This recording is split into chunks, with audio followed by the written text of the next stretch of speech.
Yes, now we are going to study the very important laws of reflection. There are two laws of reflection. The first one,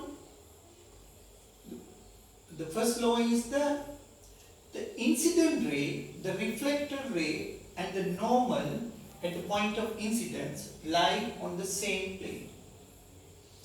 The incident ray, the reflected ray and the normal at the point of incidence lie on the same plane.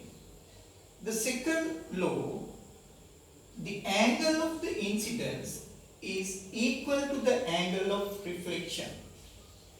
The angle of incidence is equal to the angle of reflection. Yes. Then again I come to the reflection of plane mirror.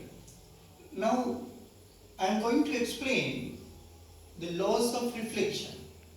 Now here you can see the incident ray, the reflected ray and the normal.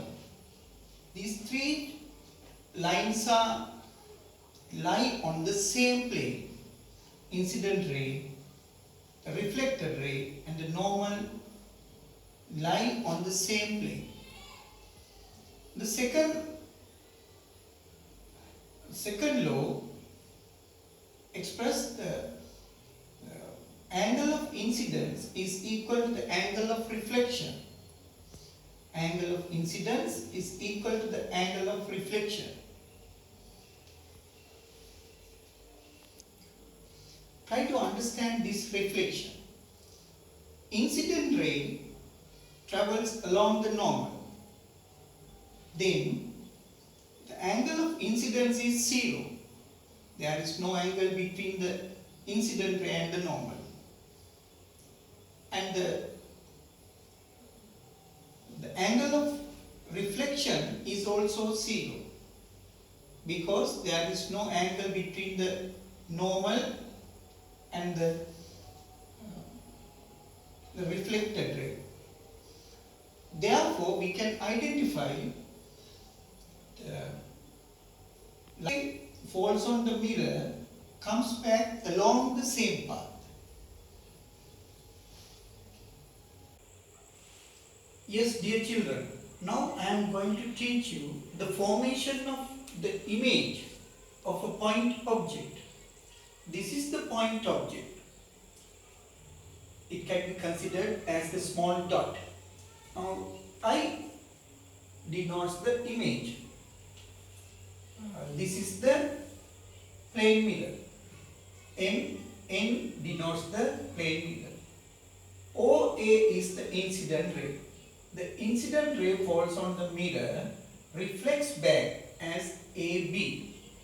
Here, the incident ray and the reflected ray and the normal lies on the same plane. And angle of incidence is equal to the angle of reflection. The second incident ray is OC.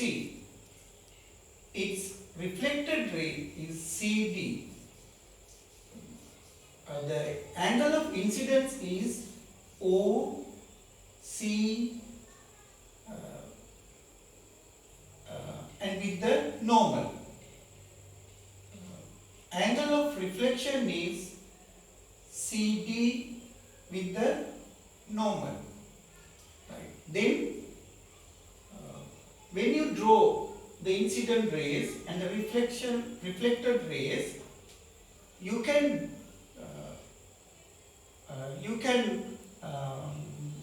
draw backwards these reflected rays using dotted lines. Then the point that intersect the reflected rays are known as the image. The point that intersect the reflected rays are known as the image. Right. Now this is the image. Image is formed with the equal distance to the object. Finally, understand the features of the image formed by the plane mirror. Here we are going to study the features of the image formed by the plane mirror. First one, virtual image. The image formed by the plane mirror is a virtual image. Virtual image is a image that cannot be taken on the screen. The second feature is the object distance is equal to the image distance. Third feature, they are laterally inverted. The image is laterally inverted. That means the left and right sides are changed. The fourth feature, they are formed behind the mirror. The image is formed behind the mirror.